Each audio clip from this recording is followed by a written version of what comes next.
नमस्कार दोस्तों, देश के मुद्दे चैनल पर आपका बहुत बहुत स्वागत है। आज हम एक ऐसे मुद्दे पर चर्चा करने जा रहे हैं जिसको आज के टाइम पर आज के दिनों में हर कोई जानने को उत्सुक है। उसके बारे में जानकारी लेने के लिए क्या है, कैसे है, क्या किया है, उसके लिए हर कोई उत्सुकता में है कि हमें पूरी जानकारी मिले। आपको जानकारी देने से पहले बताऊंगा कि पूरी जानकारी दूंगा, पॉइंट पॉइंट पे जानकारी दूंगा। बस पूरी वीडियो देखिए, लगातार बनी रहिए हमारे साथ। जैसा कि आप सबको पता है कि पिछले कुछ दिनों से, लगभग 8-10 दिन से देश में एक मुद्दा बड़ी तेजी से चल रहा है। मुद्दा आपने सुना होगा, मोबाइल सबके हाथ में आज के टाइम पे, टीवी सबके घरों में है। PFI PFI PFI PFI ban. आखिर आपके दिमाग में आ रहा होगा कि ये पीएफआई है क्या, क्या किया है इसने। आज मैं आपको हर पॉइंट टू पॉइंट क्लियर करूंगा, सारे पॉइंट, कि पीएफआई कब बना, कैसे बना, क्या किया है इसने और बैन क्यों किया गया है, सारी जानकारी दूंगा। पीएफआई जो है एक इस्लामिक संगठन है जिसकी स्थापना 22 नवंबर सन 2006 को हुई थी। इससे पहले ये एक सेमी नाम से हुआ करता था, इस्लामिक स्टूडेंट मूवमेंट, यानी इसके कुछ ऐसा कुछ नाम था। उस समय उस पे बैन लगा था। उसके बाद उससे जो जुड़े हुए कुछ लोग थे बड़े स्तर के, उन्होंने इससे निकलकर जब उस पे बैन लगा तब पीएफआई का गठन किया 22 नवंबर सन 2006 को। इसका जो केंद्र रहा है अब तक, वो दक्षिण भारत में ज्यादा मजबूत रहा है।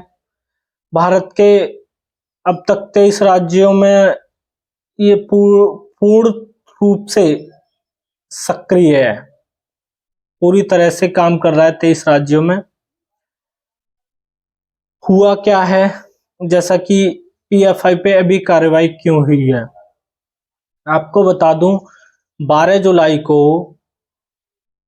बिहार के फुलवारी शरीफ, जो कि पटना में पड़ता है, वहां पे देश के प्रधानमंत्री श्री नरेंद्र मोदी जी की एक जनसभा हुई थी। जनसभा से एक दिन पहले वहां पे एक दो संदिग्ध लोगों को पकड़ा गया था। फिर उनसे हमारी जांच एजेंसियों ने पूछताछ की। पूछताछ में उनके पास बहुत बड़ा प्रारूप पाया गया था, मतलब असंवैधानिक चीजें पाई गई थी। पूरा मॉड्यूल था भारत को कैसे सन 2047 तक, यानी आगे आने वाले 25 वर्षों में कैसे भारत को इस्लामिक राष्ट्र की ओर धकेला जाए, कैसे गजवाए हिंद बनाया जाए। आप सब इससे वाकिफ होंगे, इस्लामिक राष्ट्र से क्या करना चाहते थे। पूरा इनका टेरर से जुड़े हुए कई गतिविधियों में शामिल पाया गया ये संगठन। आप इससे अंदाजा लगाओ कि प्रधानमंत्री की रैली में संदिग्ध आदमी पाया गया, उससे पूछताछ हुई तो इनका मकसद क्या था, हमारे देश के प्राइम मिनिस्टर की हत्या, प्रधानमंत्री जी की मौत। इसके लिए 120 करोड़ रुपए पिछले एक वर्ष में जुटाए भी जा चुके हैं। बताओ, कोई छोटा मोटा संगठन नहीं है ये। यहाँ आदमी 10-10, 15-15, 20-20 हजार की नौकरी करता है। वहां उन्होंने एक आदमी को, एक देश के प्रधानमंत्री को मौत के घाट उतारने के लिए 120 करोड़ रुपए जुटा लिए। बहुत बड़ी बात है। उसके बाद वहां से गिरफ्तार होने के बाद जांच में पता चला, फिर सरकार ने भी मन बना लिया, भाई हमारी जांच एजेंसियों ने भी मन बना लिया कि ये कोई छोटा मुद्दा नहीं है। जांच हुई धीरे धीरे। अब आप सोच रहे होंगे कि एक साथ एक समय पर इतनी रेड, किसी को कानो कान खबर नहीं, सीक्रेट कोई भागने का मौका भी नहीं दिया भैया किसी को भी, कि किसी को पता चल जाए भाग जाओ। आप लगाओ 11 राज्यों में एक साथ, दिल्ली, असम, उत्तर प्रदेश, बिहार, कर्नाटक, केरल, 11 राज्यों में एक साथ छापेमारी हुई। हमारी एनआईए, नेशनल इन्वेस्टिगेशन एजेंसी जो है, आईबी और आईडी रॉ, सब ने मिलके इसका पूरा प्रारूप तैयार किया। एनआईए और ईडी ने इस पे छापेमारी की, क्योंकि ईडी का काम था पैसे से जुड़ा जो 120 करोड़ रुपए आया, कहां से आया, इसलिए ईडी भी शामिल थी इसमें। एनआईए का तो आपको पता होगा वैसे कि इसका क्या काम होता है, इस पे कभी विस्तार से बाद में चर्चा करते हैं एनआईए के बारे में। अब क्या होता है इसमें कि जब फुलवारी शरीफ में व्यक्ति गिरफ्तार हो जाता है, उसके बाद एजेंसी मन बना लेते हैं कि इसकी पूरी जांच पड़ताल करनी है भैया। ये कोई छोटा मोटा काम नहीं है, लगभग बता रहा हूं आपको 1-2 महीने से इसकी तैयारी चल रही थी, मतलब तभी से तैयारी चल रही थी जब से ये व्यक्ति गिरफ्तार किया गया था फुलवारी शरीफ में। इसमें 16 एसपी, एडीजी, आईजी, वो भी एनआईए, आईबी रॉ के अधिकारी शामिल थे। गृह मंत्रालय से इसकी सीधी मॉनिटरिंग हो रही थी। हमारे गृह मंत्री अमित शाह जी, आप जानते होंगे उनके बारे में अच्छी तरह से, और अजीत डोभाल जी अच्छी तरह से परिचित होंगे अजीत डोभाल जी के बारे में। ये दोनों मिलकर उसकी खुद मॉनिटरिंग कर रहे थे। कंट्रोल रूम इनके गृह मंत्रालय के अंडर में ही बनाया गया था। फिर क्या होता है, 106 गिरफ्तारी हुई। 106 गिरफ्तारी होने के बाद फिर पता चलता है सरकार को कि अभी इस पे और करना चाहिए। फिर 8 दिन के अंदर दोबारा फिर अटैक किया जाता है इन पे। अटैक मतलब छापेमारी की जाती है दोबारा से। फिर टोटल मिला के लगभग 250 लोगों को गिरफ्तार किया जाता है 2 बार की गिरफ्तारियों में। पूरा का पूरा इनका प्लान फेल कर दिया जाता है, जो प्राइम मिनिस्टर के हत्या के लिए बनाया गया था। सिर्फ प्राइम मिनिस्टर की हत्या ही नहीं, इससे पहले कितनी बार, अनगिनत, मैं तो अनगिनत कहूंगा, अनगिनत बार इनका नाम आ चुका है। दिल्ली में शाहीन बाग में जो विरोध प्रदर्शन के नाम पर दंगे हुए, जामिया मिलिया में जो दंगे हुए, अलीगढ़ में दंगे हुए थे, बिहार में भी दंगे हुए थे। जितनी भी जगह दंगे होते हैं वहां पीएफआई का नाम जरूर आता है। और कहना चाहूंगा कि आपके जो आसपास रह रहे, ये जो इनसे जुड़े हुए लोग थे वो भी ऐसे ही रह रहे थे नॉर्मल, सबके बीच, किसी को नहीं पता था कि ये पीएफआई से जुड़ा हुआ है।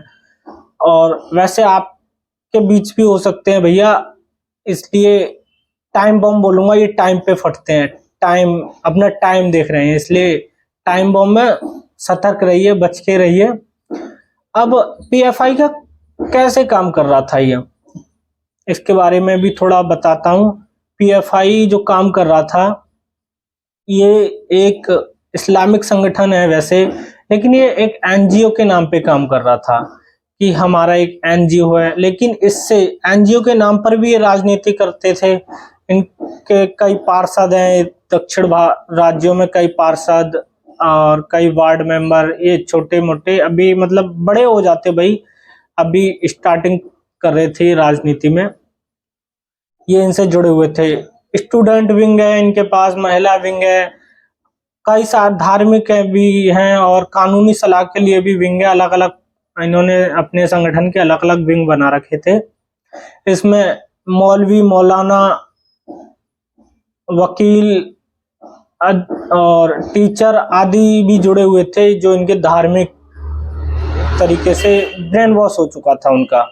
मैं तो यही कहूंगा ब्रेन वॉश हो चुका था, क्योंकि टीचर, वकील ये संवैधानिक लोग हैं। अगर वो किसी ऐसे संगठन से जुड़ते हैं तो ये उनके लिए बहुत ही गलत बात है। अब वो क्या करते थे, अब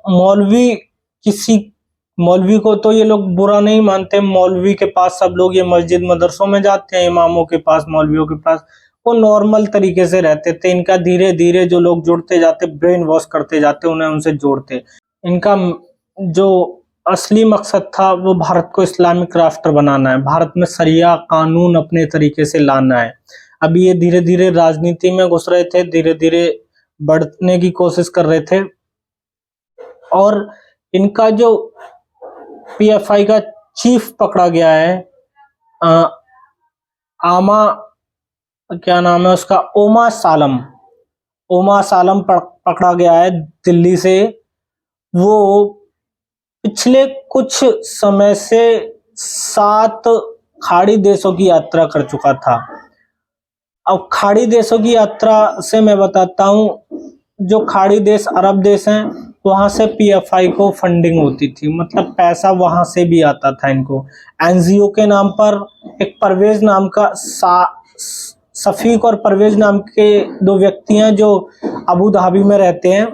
वो वहां पे इसके पीएफआई का एक मुखपत्र यानी समाचार पत्र भी चलाते हैं, और एक इंडियन मसाला नाम से अपना एक रेस्टोरेंट भी चलाते हैं।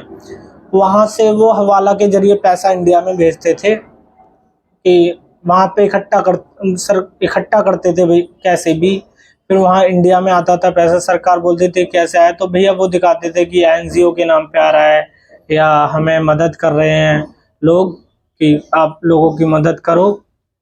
लेकिन वो मदद के नाम पे पैसा जो आता था वो इंडिया में आके किस काम में लगता था आप अंदाजा लगाइए। शाहीन बाग जो महीनों तक धरना चला था, कितने लोगों को दिक्कतें हुई थी।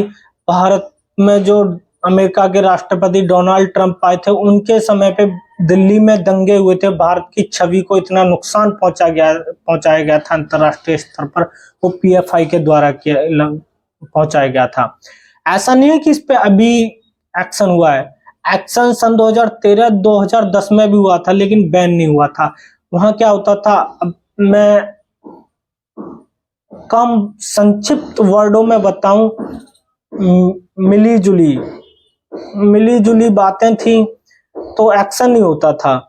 1-2 गिरफ्तार हुए भैया, ठीक है, जमानत मिली, ठीक है, खत्म, फिर दोबारा उनका काम स्टार्ट। अब सरकार ने इस पे 5 साल के लिए बैन लगाया। मैं तो सरकार से उम्मीद करता हूं कि भैया 5 साल के लिए नहीं, आप पूरी तरह से इसको बैन लगाइए, और जो भी इसके पक्ष में बोले उसको तुरंत राष्ट्रद्रोह का मुकदमा लगाइए, क्योंकि ये राष्ट्रद्रोह का काम करते थे, देश के खिलाफ साजिशें रचते थे। और उम्मीद करता हूं कि आप ऐसे ये ओमा सालम, ऐसे पीएफआई जैसे संगठनों से बच के रहिए। ऐसे संगठन सिर्फ आपको यूज करते हैं। खासकर मुस्लिम भाइयों से अपील करता हूं, ये कुछ नहीं करते, आपको यूज करेंगे, खुद अपने लिए फायदे पहुंचाएंगे। इसलिए इनसे सतर्क रहिए, ऐसे संगठनों से बच के रहिए। और आपसे एक रिक्वेस्ट और करता हूं कि अगर आपको वीडियो अच्छी लगी और ऐसे ही मुद्दों पर आपको जानकारी चाहिए पूरी, तो आप देश के मुद्दे चैनल को जाके सब्सक्राइब करें, वीडियो को शेयर करें, लाइक करें और घंटी बजाएं।